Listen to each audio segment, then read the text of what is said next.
மருத்துவராவது உங்கள் லட்சியமா? அரசு பள்ளி மாணவர்கள் உட்பட 1000க்கும் மேல் மருத்துவர்களை உருவாக்கிய ஸ்பெக்ட்ரா நீட் அகாடமியில் 2024க்கான நீட் கிராஷ் கோர்ஸ் வகுப்புகள் மார்ச் 20 முதல் ஆரம்பம். அட்மிஷன் நடைபெறுகிறது. சட்டவிரோதம் என உச்சநீதிமன்றம் அறிவித்த தேர்தல் பத்திரங்கள் மூலம் கட்சிகளுக்கு அளிக்கப்பட்ட நன்கொடைகள், இதன் பின்னணியில் உள்ள ஆதாயங்கள், அரசியல் குறித்து அலசி வருகிறது புதிய தலைமுறை. அந்த வகையில் நஷ்டத்தில் இயங்கும் நிறுவனங்கள் கூட நினைத்து பார்க்க முடியாத அளவுக்கு நன்கொடையை கட்சிகளுக்கு தேர்தல் பத்திரங்கள் மூலம் வாரி வழங்கியுள்ளன. இது பற்றி அலசுகிறார் செய்தியாளர் தமிழினியன். ஒரு அரசியல் கட்சி நடத்துவதற்கு நிதி தேவை. கட்சிகள் எதுவும் தொழில் பண்ணாததுனால அவர்கள் நன்கொடையை நம்பி தான் அந்த அரசியல் கட்சிகளை நடத்துகிறாங்க. நன்கொடைகளை பெரும்பாலும் நிறுவனங்கள் தான் கொடுக்கும். உலகம் முழுமைக்கும் இதுதான் நடைமுறை.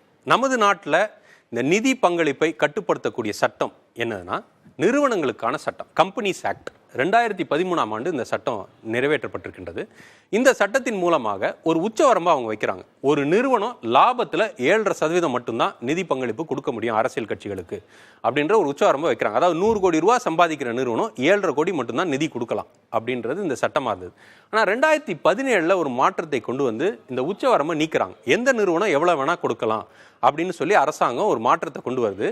2017 இந்த தேர்தல் பத்திரங்களும் அறிமுகப்படுத்துறாங்க. 2018 தான் இது அமலுக்கு வருது. இந்த தேர்தல் பத்திரங்களுக்கான விஷயங்கள் தற்போது எந்த நிறுவனம் வேணா எவ்வளவு வேணா நிதி கொடுக்கலாம் அப்படின்ற நிலைமை உருவாயிருச்சு.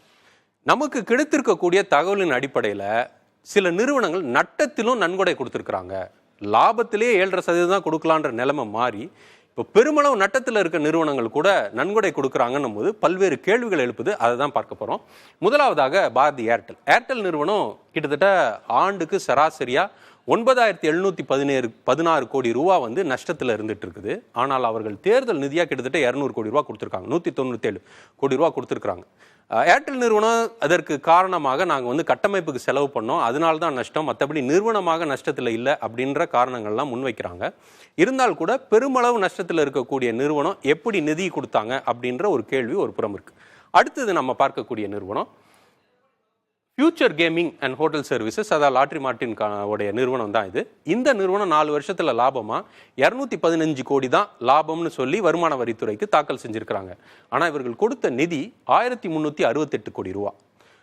இவ்வளோ அளவுக்கு நிதியை 200 கோடி ரூபா லாபத்திலிருந்து 1300 கோடி ரூபா நிதி எப்படி கொடுக்க முடியுன்ற கேள்வி எழுந்திருக்கு. அடுத்த பார்க்க போகிற நிறுவனம் குவிக் சப்ளை செயின். இது வந்து இந்த நிறுவனத்திற்கும் ரிலையன்ஸ் நிறுவனத்திற்கும் தொடர்பு இருக்கு அப்படின்னு சொல்லப்படுது. ஏன்னா இந்த நிறுவனத்தோட இயக்குநர்கள் தான் ரிலையன்ஸ் நிறுவனத்தின் இயக்குநர்களாக இருக்கிறாங்க.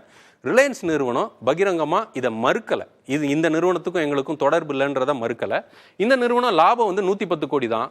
ஆனால் தேர்தல் பத்திர நிதியாக 410 கோடி ரூபா கொடுத்துருக்காங்க இந்த குவிக் சப்ளை செயின்ற நிறுவனம். அடுத்த நிறுவனம் நாம் பார்க்க போகிறது DLF commercial developers limited, real estate நிறுவனம். இந்த நிறுவனம் நஷ்டத்தில் இயங்குது. 20 கோடி ரூபா நிதி கொடுத்துருக்காங்க. 2019ஆம் நிதி ஆண்டில் இது நடந்திருக்கு. 200 கோடி ரூபா நஷ்டம், ஆனால் நிதியாக 20 கோடி ரூபா அவர்கள் கொடுத்துருக்காங்க. அடுத்த நிறுவனம் கேசில் லிக்கர்ஸ் பிரைவேட் லிமிடெட்னு சொல்லக்கூடிய மதுபான நிறுவனம். இந்த நிறுவனம் லாபமாக வெறும் 6 லட்சம் ரூபாய் தான் அவர்களுக்கு வந்து கணக்கில் காட்டியிருக்காங்க. ஆனால் தேர்தல் பத்திர நிதியாக 7.5 கோடி ரூபா அவர்கள் வழங்கியிருக்கிறாங்க. அடுத்த நிறுவனம் எம்கேஜே கெவென்டர் குரூப் மற்றும் மதன்லால் லிமிடெட். இது எல்லாமே ஒரே தரப்பை சார்ந்த நிறுவனங்கள் தான். எம்கேஜே குரூப்பு, கெவென்டர் குரூப்பு, மதன்லால் லிமிடெட்ன்ற 3 நிறுவனங்களும் ஒரே தரப்பை சார்ந்த நிறுவனம் தான். கொல்கத்தாவை சார்ந்த நிறுவனங்களாக இருக்குது. ஃபாஸ்ட் மூவிங் கன்சியூமர் குட்ஸ் மற்றும் ஃபுட் பார்க் இந்த மாதிரியான விஷயங்கள்லாம் வச்சுருக்கிறாங்க. இவங்க லாபமாக 2 கோடி ரூபாய்க்கும் கம்மி, 1.84 கோடி தான் லாபம். ஆனால் தேர்தல் நிதியாக கிட்டத்தட்ட 200 கோடி 185 கோடி ரூபா கொடுத்துருக்குறாங்க. இப்படி நஷ்டத்தில் இருக்கக்கூடிய நிறுவனங்கள் டொனேட் பண்ணியிருக்கிறாங்க. சிறிய லாபம் பெற்றிருக்கிறவர்கள் பெரிய தொகையை கொடுத்துருக்காங்க. இது எப்படி அப்படின்ற கேள்விகள் தொடர்ச்சியாக வந்துகிட்டே இருக்குது. இந்த தகவலின் அடிப்படையில் பெரிய அளவில் தவறு செஞ்சிருக்கிறாங்க அப்படின்ற முடிவுக்கு நாம் வரல. ஆனால் பெரிய அளவில் கேள்விகளும் சந்தேகங்களும் இருக்குது அப்படின்ற முடிவுக்கு வர்றோம். ஒரு வெளிப்படைத்தன்மை இல்லைன்ற முடிவுக்கு வர்றோம். வெளிப்படைத்தன்மை இல்லாதது பெரிய தவறுகளுக்கு வித்திடும்.